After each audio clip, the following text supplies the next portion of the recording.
Welcome to a new episode of MLK Abilities podcast. Thank you for being here today.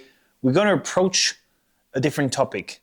The topic to try to understand what kind of gap there is between training and reality, not just in tactics or just in fitness, but in a holistic way. How can we actually prepare in a training environment to be able to confront the reality that we have to face when we are in a dangerous situation, a survival mode? We have to accomplish a mission, whether you're a professional or simply a civilian. You have to take responsibilities and stop the threat. So regarding this topic, we're going to go through, as I mentioned, all the topics. And I'm going to bring you some example of what we do at MLK Abilities when we are going through training. What do we offer to people? How do we present it to them? And hopefully we're going to give you some tips for you through that podcast episode to train by yourself, to be able to apply some skills, some tips, some programmation structure to help you to train the proper way to be able to act accordingly to the level of the threat and the reality you have to face. Special environment, well, yes and no. It's just that this time I'm by myself. I used to do by myself some episodes when I used to do MLK Abilities podcast in French in the past. And we decided to start from scratch and to keep going. I love doing podcasts. I love to share my knowledge. It's just tough sometimes to keep the algorithm fed with videos every week. But it looks like we are adapting and overcoming depending on what you need to see, what you want to see, what you want to hear about the topics. It's tough to keep going, but we keep pushing. It is still possible that in the future we have more collaboration, or there is maybe less episodes per month, maybe going from 4 to 2, for an example, or maybe skipping depending on the season, how busy it is. Just so you know, the moment I'm recording that episode, it's spring and more activities are coming up. And if you by yourself interested in one of our course, once you are actually listening to me right now, I invite you to go on mlkabilities.com to visit the webpage and see all the different courses we do between boot camps, retreats, tactical courses, self-defense courses for women, survival, or maybe you have kids. You want to have them involved into the courses with you to build a strong next generation. So I invite you right now to go on mlkabilities.com and to prepare to become the best version of yourself, and maybe to learn some structures instead of just listening to me, learning some structures through going physically and in person through our courses to learn more about yourself, learn more about the tips and structures we do to use them in your everyday life. Talking about fitness, which is the base of the training, because you have to be fit to actually be able to assess a threat, whichever it, and most of the time the threat, whichever it's a person or a situation, is physical. It's in the third dimension. We can see it, we can feel it, we can smell it sometimes. It's things that you actually experience. And being physically fit is the basics. And how do we train to actually be capable to overcome such a threat in the real life? Well, first of all, when you're going to be threatened, it won't be the perfect scenarios. It won't be the perfect environment, structure, and all the settings you wish you had set in your advantage. You're going to be tired. You may be hungry. You may have bad mood, bad day. You may be by yourself. You're maybe not top shape physically, mentally, emotionally. Maybe you're injured, or maybe you don't have access to certain tools, whichever it's your EDC, a gun, a knife, a car, a survival kit, a medical kit, whatever is the threat, as I mentioned, and whatever you can access or not, it will never be as perfect as it is when we train. Having said that, when you train, you can still put yourself and play with the settings to make sure you can replicate such situations. Maybe you already lived the situation and you know that it may happen again in the same settings and circumstances that happens to you last time. How can I train and replicate such situation? Maybe training under fatigue, sleep or food deprivation, um, training with just one arm available instead of two, things like this.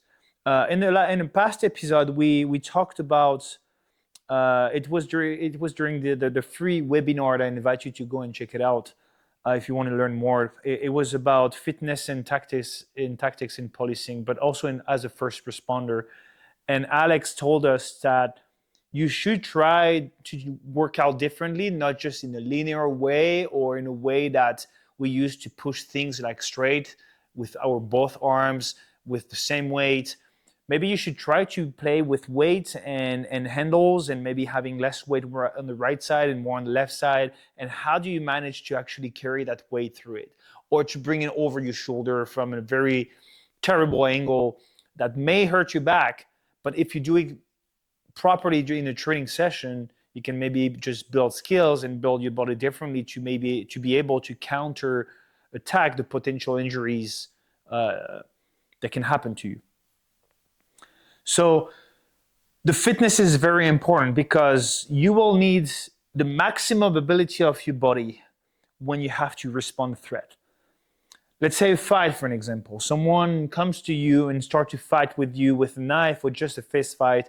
You have to be able to, first of all, have a good cardio, to be able to move as you wish, because the environment maybe around you won't allow you to move as much as you want, and you got to be able to move accordingly to your environment and the threat. Also, having a good fitness level is allowing you to maybe for sure, have a better control of yourself, yes, but of the person in front of you. We talked as well last night about having a good grab, like being strong with our fist, grabbing things very with strength and control, help you to keep someone on the ground, or to be able to hold something strongly to not injure yourself and to remain in control and in control of the threat. But the cardio, strength, mobility, agility, all the things are a holistic way to prepare. You cannot just work out for strength. There is absolutely no point to just do that, because in the reality, you mainly need more agility and mobility to be able to move as you wish and as you want. Because if you're not capable to move, you're in trouble. You're basically a static target. And static targets is not reality. Everything moves around. Everything is energy, is moving, and so on. So you have to be able to move and then use maybe that strength to move your body, especially as a law enforcement or a military guy, where you have to carry gear, firearms, tools with you, and you don't weigh the same as you usually do without that gear. And you have to be able to move with it. So it's a mix of strength and mobility, agility. Then everything about elasticity, nervous system, the way to be able to react accordingly in time before being hit, or to be able to hit the person first, which is an action or a reaction. You have to be able to train that to apply it. The nervous system is very, very, very much shut down in the modern way to train. And that's why I love the Soviet system, which they never reinvented the wheel. They just used to do some exercise that is involving the nervous system. And a good way to train with the nervous system is basically It's a shock to the body, to the muscle. It's like, we call it as well the muscle memory, but it's a bit deeper than that. It's, yes, a muscle memory, it's a certain movement you can do, but how fast are you able to create that movement, to initiate that movement? For an example, how fast are you able to move your feet or to move a certain part of your body accordingly to the threat? So I like to do the ladder, the ladder where you play with your foot and you have different combinations you can do. This is a great way to train the way to react with your feet, being able to move quickly, for example, for martial arts, or to change an angle when you're running without breaking your ankle or knee, or to simply keeping the chase going on, or at least being able to break angles if you're chased by someone, so you gain some distance between you and a threat. It's the same way with the upper body. If someone throws you a fist, how fast are you capable to dodge a fist coming to you, or to react to a kick coming up to you, to being able to bring your arms next to your face like this, but to protect yourself as quickly as possible. And that, there is no crazy science. You have to keep the speed involved in your training. Everything is too slow now. We say, oh, you should be able to bench that much. Well, that's not really true. What's the point if it's not replicating the reality? I prefer you to be able to move quickly and hit hard right away than being able to lift a lot of weight, which is actually slowing you down. And we see it with bodybuilders that are mainly building a body. I get it.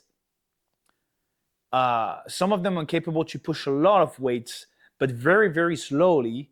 And this is actually slowing down their nervous system.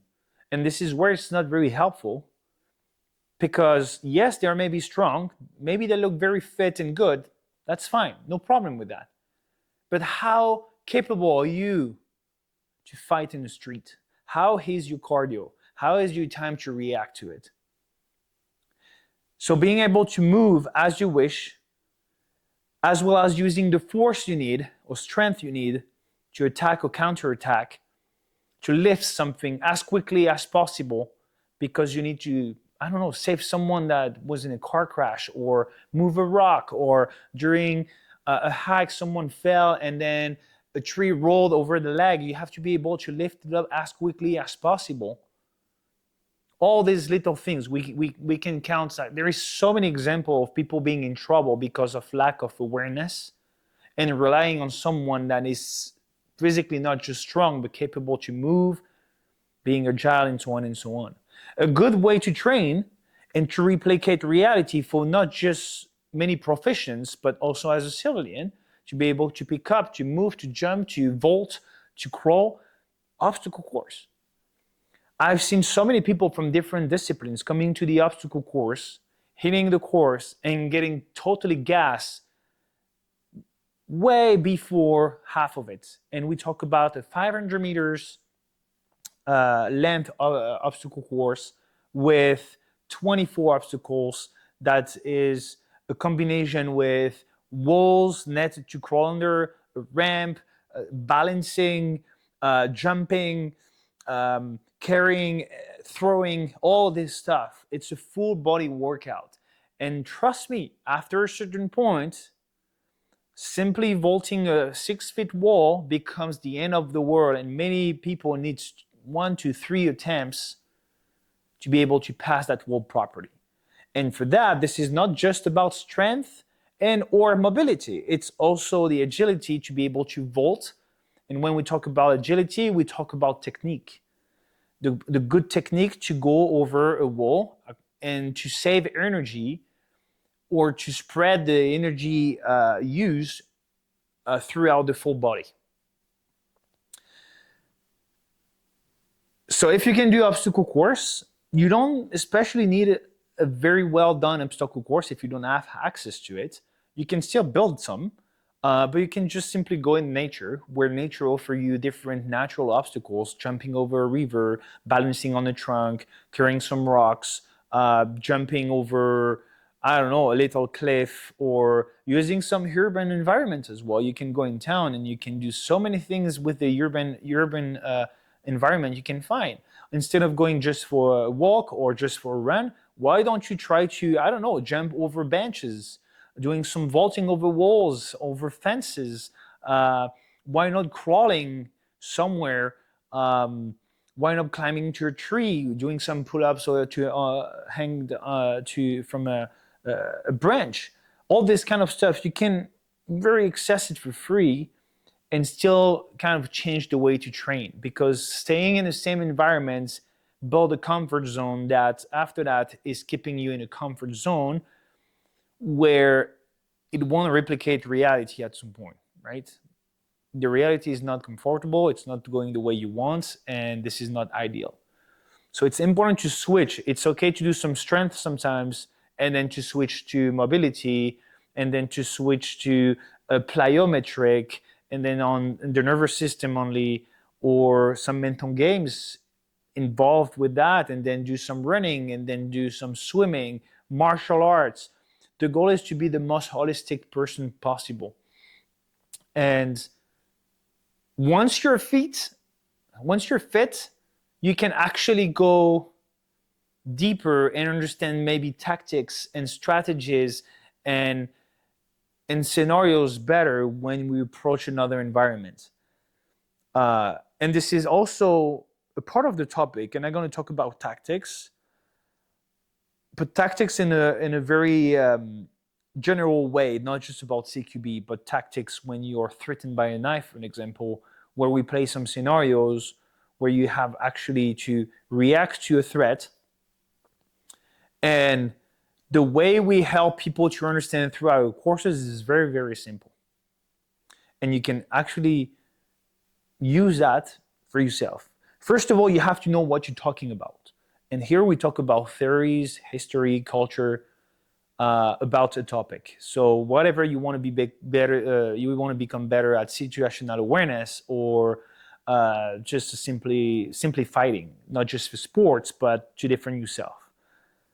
It is important to understand what you're talking about, to understand the different scenarios that can happen, the different type of threats, the different type of criminals, environments, tools that can be used against you, or that you can use to save your life.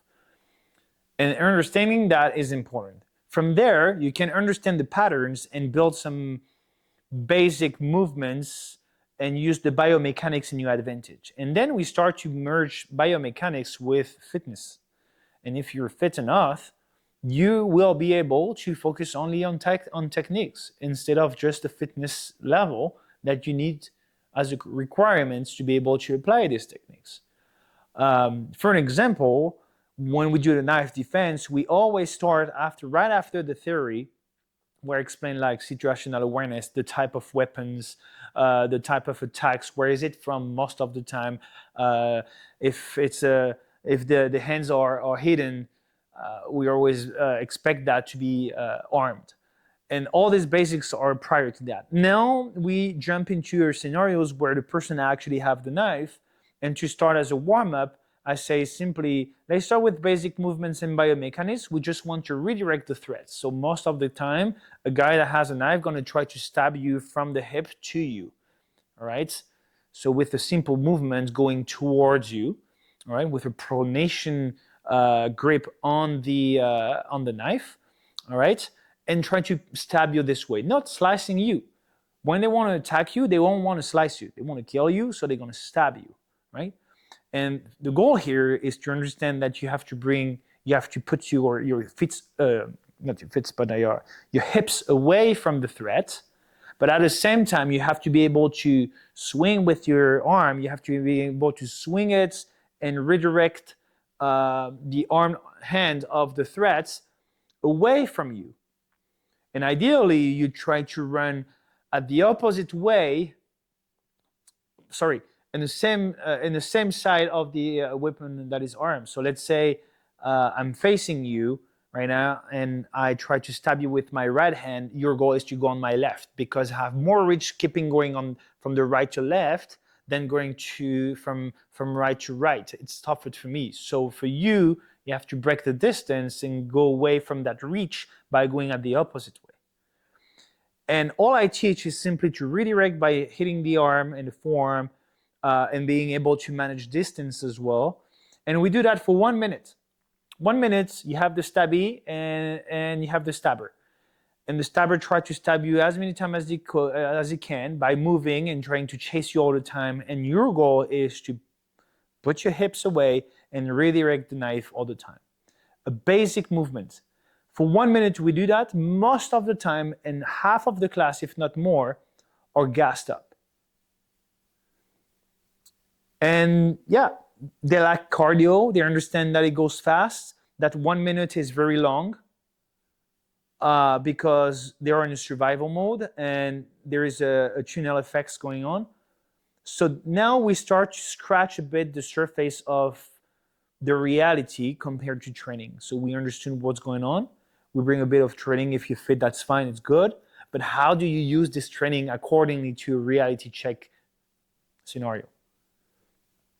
And then we go crescendo. Of course, we don't do force and force right away where we punch in the face, can kick and bring to the ground and so on. There is absolutely no point. It's like I ask you to drive a car and you know, we directly skip the theory and we directly skip the mechanics and how to make it work. It won't work, and if you make it work, you're gonna crash and you won't know how to go properly, and you may be in trouble, and you're gonna have a lack of confidence, lack of moral, because you're gonna think you're not good enough. It's just you skip some steps.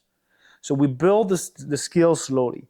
Right after we went through that, I'd say, okay, now you know how to redirect a threat, and maybe you have been able to run away, and because the scenario or the environment allows you to run away, because it's not always the truth in the case. Now, let's say you didn't have an opportunity to escape, and then this time it tried to stab you again, or right at the first shot, the only thing and instinct you have is to grab. Well, in this case, grabbing is having a good grip strength. You have to be able to control that weapon. And that man or woman in front of you that may be stronger than you. So we'll tell people, now you grab. It is very simple. You have to put distance between the weapon and yourself, and also the weapon and the other hand of the threat. Because if they are able to reach their hands, they can switch and stab you the other side. So what we'd say is, this is the only time you are allowed to give your back to the threat, because your goal is to separate with your own body the arm hands with the other one, or at least they're not capable to see what's going on. And for you, it puts you in a situation and in a position where you are in a position of strength and control, where you can have your full body aligned with the weapon without having a risk that it can switch the hand and stab you, and then you have to readapt and reapply and so on and so on. So the goal here is to be in control, put distance in between, and fight for your life in that tool. Because as soon as you grab that hand, the threat understands that now the knife is a matter of life or death for himself as well, especially if you're able to catch the knife. They're not capable anymore. And they understand they're on the wrong side of the deal in here, and it can be played against themselves. And also, in a psychological way, you have to understand and know that most threats or criminals are not courageous, and they're afraid of someone that is capable to fight back. That's why they choose wisely who to threat or not, who to rob or not. So that's why we go through situational awareness and being able to show confidence, the way you stand up, the way you walk, the way you be able to look around, and you're not like just like fluffy and, you know, not fit and looking at your phone all the time, and you're not aware of your situation. And if something happens, you're going to be slow, you will be weak, and you're going to be a very easy target. And this is what we try to bring into people's mind, is like a reality check about that. And then the goal is, as I mentioned in the beginning of the episodes, is to fill the gap between training and reality. And of course, we cannot really train with real knives and so on. Like, Even though we could, what is the point? Because there is tools today we can use, whatever it's like, firearm training platform or knife, like rubber knife, or now there is electric knives, or some knife that can mark on some specific clothing. There is enough tool today where we have the technology to be able to replicate reality the best we can without the pain, or at least without such an amount of pain that puts you in danger. For the knife defense, for an example, or let's say even like basic fighting, when we do a sparring against someone, you can put some protections to last longer, right? Yes, it still hurts, but it doesn't hurt the same when if I hit you without any. So the shin pads, for an example, or even just some gloves, or having a helmet. All these tools are used to be able to replicate reality the most possible without being injured. With the knife defense, when we arrive and during our course, so as I mentioned, we do theory, we do a bit of practice in the beginning where we do some repetition, we understand the mechanism, the biomechanics, how it works, the psychology behind this, and how important it is to be fit mentally, physically, to be able to be aware and also to react accordingly as fast as you can. And then we jump into force and force, where this is an opposition force versus you with the proper gear, and there is a knife involved. So we do some scenarios where, for an example, most of the time it's me that is the threat and try to replicate it the best and most realistic way I can. And I start to talk with him first, or maybe I hide the weapon this way, or in my back, and I approach and I try to play with their mind, and at the same time I play with their mind, I try to get to close the distance, and then I tell them to look at me in the eyes when I told them in the beginning to look at the weapon first, or look at the hidden hand, because at any time they can withdraw and stab you. And so I play with all these components, and now they understand this is you against versus me, and you have to give your best. For most of the people in the beginning, the first time it's a bit taken as a game, and they're also very nervous, so they smile and laugh for no reason, which is fair. We're still humans. And they're like, yeah, well, that's fine. I won't die and so on. And then the first time they see how fast it can go, and if you don't pay attention and if you don't apply what I taught you, it can become chaos. And then this is usually an eye-opening or a wake-up call where people are like, oh shit, yeah, that was tough. That was fast. I didn't see it. I may not even felt it, even though you've stabbed me. I understood that now there is just more than the knife, especially if the guy knows how to fight. He can punch me at the same time. I gotta be quick. I gotta be aware. I gotta be the best version of myself right now with what I have. And they also understand that in this case scenario, they are not tired. They are in a good mood. They understand this is a training place. It's a kind of the perfect scenario. They're not injured. And they understand that if you take out one of these components, let's say energy, you lack of energy, you're tired, you had an 8-hour shift or more, or you had a bad mood or had a bad news today, it can impact your way to react or maybe able to be aware of your environment. And if you take this off, the addition, it becomes very tricky and it requires training. Hey, quick break. I hope you enjoyed the show. I just wanted to let you know, guys, we're super grateful for your support and listening to us. If you want to help us to maybe enhance the quality of the podcast, to spread the word to more people so we can have maybe other invitees on the podcast, I invite you right now to subscribe and share the podcast, and also leave a review to help the algorithm to help and push the channel. As well, if you want to support us in a different way, you can also buy our merch. Our merch is available. I just put the link below, and you can just, represent MLK abilities to community and support us at the same time. So I hope you enjoyed the show, and let's get back to it. Now, if we jump into this kind of training and scenarios, I'd like to bring something else regarding the why you train through sports. I'm gonna give you a straight example. During our knife defense,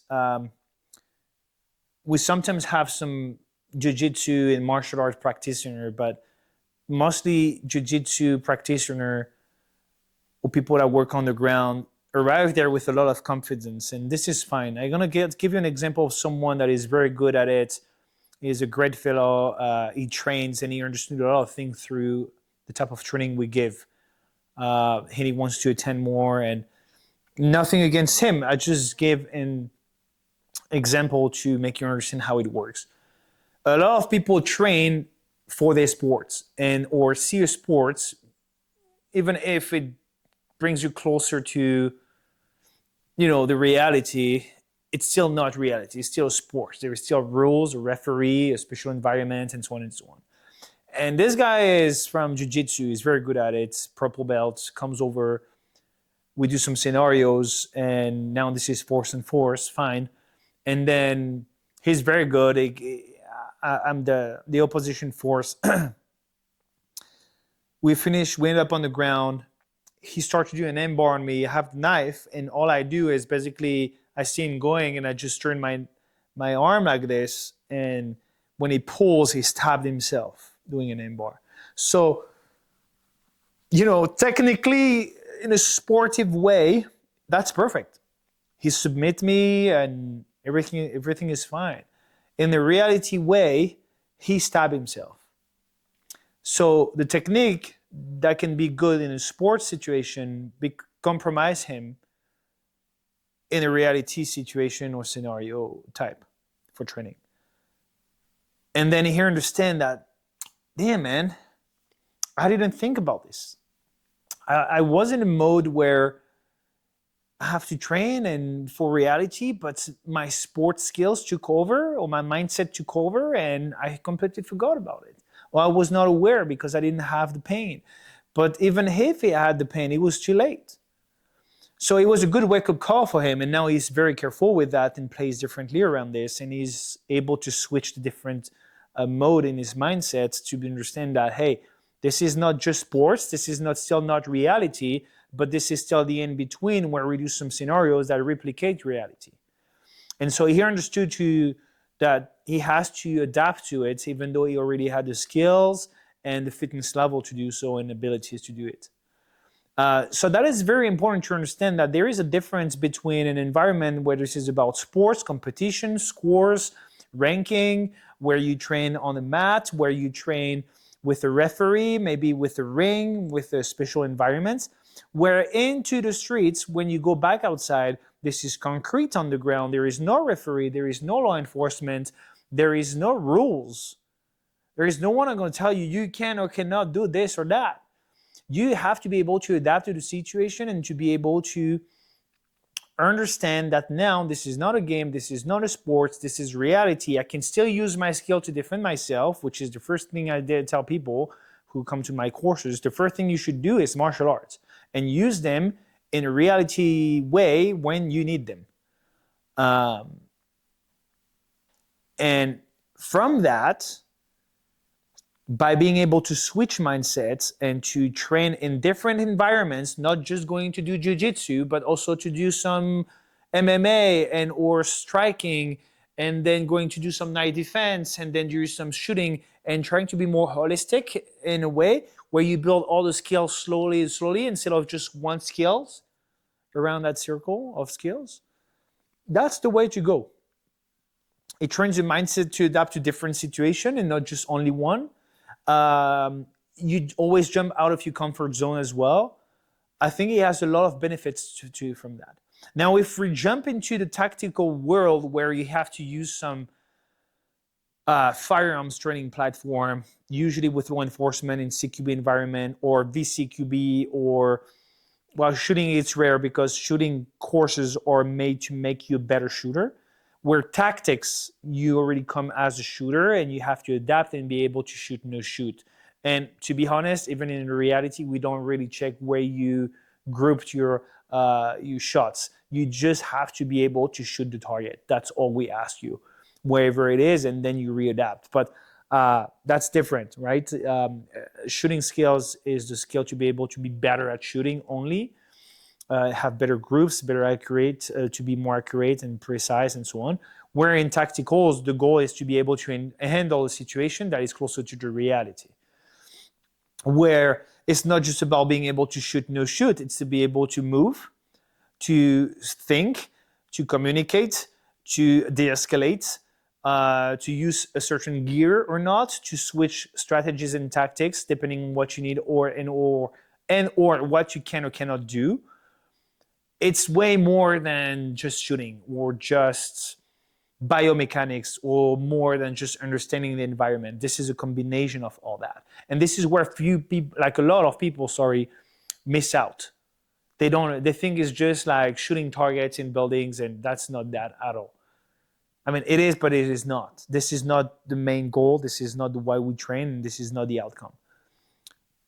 And here we do the same. During our CQB course, we do the theory part when we understand the environment, biomechanics, human behaviors, platforms, tools, shoot, no shoot, laws, jurisdictions, and so on and so on.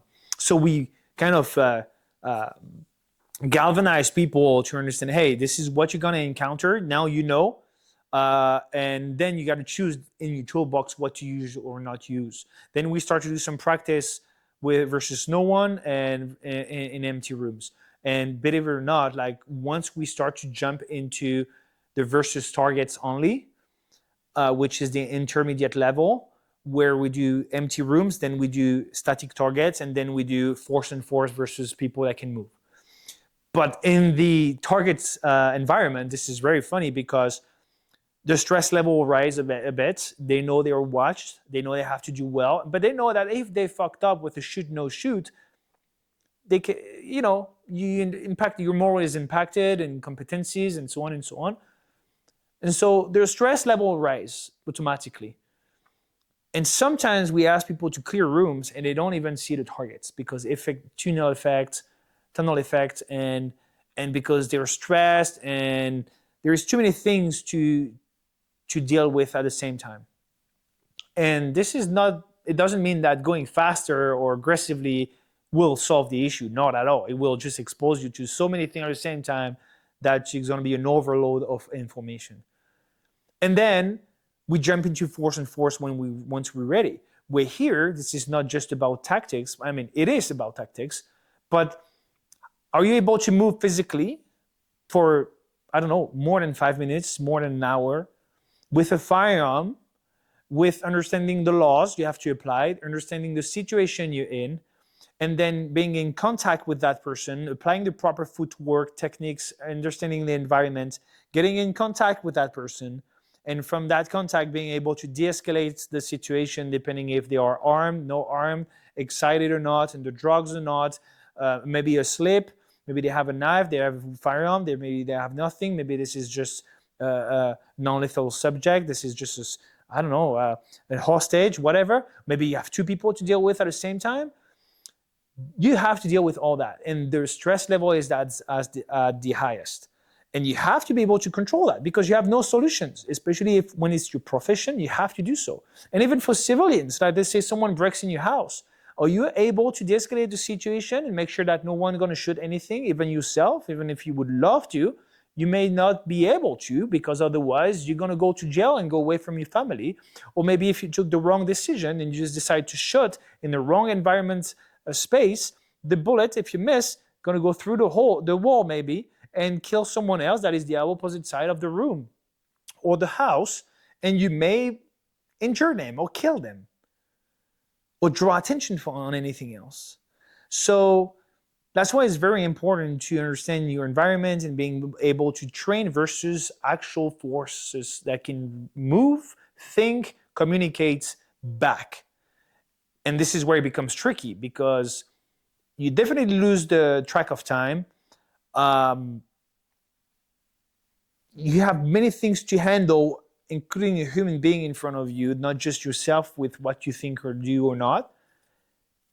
And then that person to deal with, where especially as a law enforcement, you cannot shoot first. You have to react to what they do.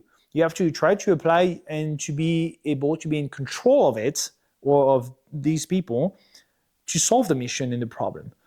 And maybe the decision to shoot no shoots, maybe to close the distance to bring more distance, to be able to tell them, hey, hands up, turn around, look away from me, go underground, give me your firearm, shoot on it, like whatever, you know. All that comes with training.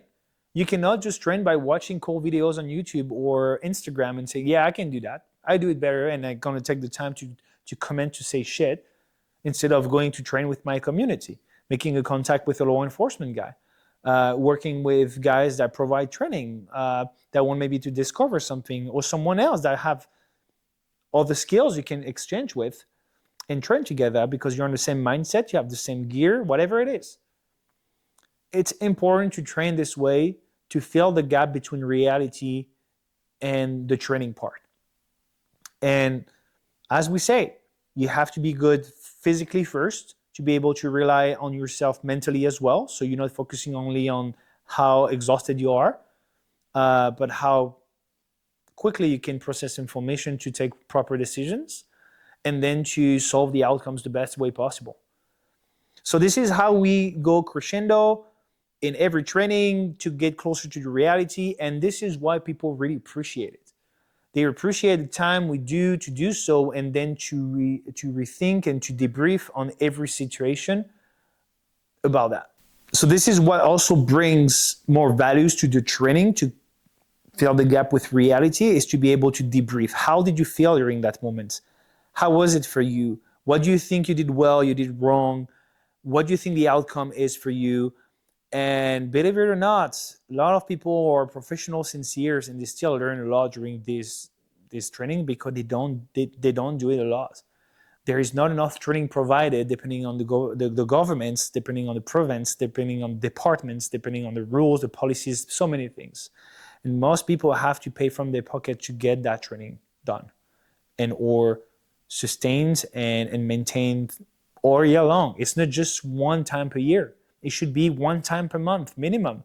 It's like you want to be better at doing pull-ups. It's not by doing pull-ups one time per week that you're going to be better at it, especially if you have a deadline. Where when you're professional, the deadline is every day. Something can happen every day. The test can be tomorrow. Are you ready to answer that call and succeed? Do you train enough every week, every month, in tactics, to the gym, to strategies, to communication? Do you get trained? Do you get certified? Do you get all this stuff that build confidence, skills, and you as a better asset and not a liability for yourself and your team and your departments and community? Another thing I'm going to give you, and to conclude that, is one of our students now last time, he going to recognize himself. Like, we did a training scenario where there were two and they had to clean different rooms. And I was one of the up four, and I had a knife, not a gun, had a knife. And he was standing, he stood in the middle of a corridor instead of using the structure. Again, stress, understanding, practice, all that comes with time. You cannot be good at it just right now. I mean, there is very few exceptions that are very good at it right now. But most people, it takes time to understand, reflect, and do better. And the other guy was clearing the room. It was in the middle of the corridor instead of using the door frame in his advantage to break the distance or a direct contact if I decided to run at him. And then we were like maybe 25 feet away. I was 25 feet away from him in another room trying to talk with him and mess with him. And then I had a knife. He never saw it, even though I ran to him with the knife over my head like this. He never saw it. He told me I never saw the knife. And I ran at him thinking he would shoot me. So I actually kind of protected me a bit on the side, thinking he's going to shoot me. He did not. And I had the time to stab him 3 times in the shoulder, in the neck. And he was like, fuck, man. I don't know what happened. I don't know what I thought. I didn't react it. So all that is part of how do you train your nervous system to react according with your body, not just under stress, where the stress can freeze you or make you react faster. It depends. But you have to train. And then he was pissed. And he didn't understand. And I stabbed him and I said, yeah, man, I got you. And the other guy saw it and shot at me right after, thankfully. So he was alive and could keep going. But he lost a friend because poor decision for placements, no reaction time, no proper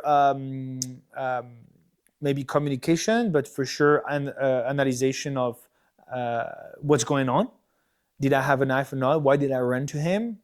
It can be also sometimes a subject that just under stress run to you because you are their saviors and they just think about running at you, where for you is like being able to collect information. That person is running to me. Are they armed? No armed? What do they want from me?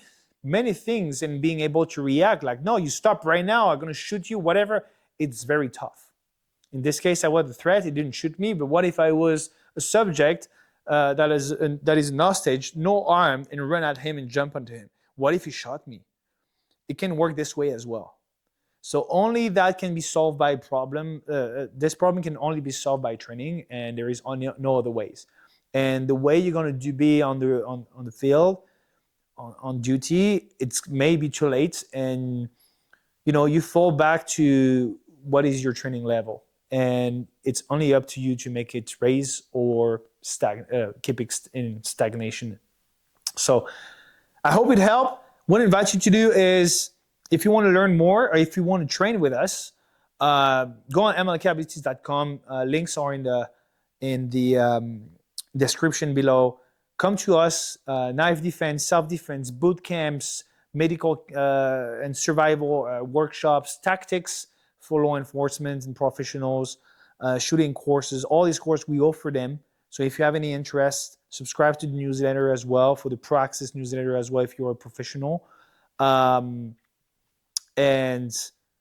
if you can, and I ask you to do it, please subscribe to the channel, whatever is the platform. Share it to someone that needs to hear that.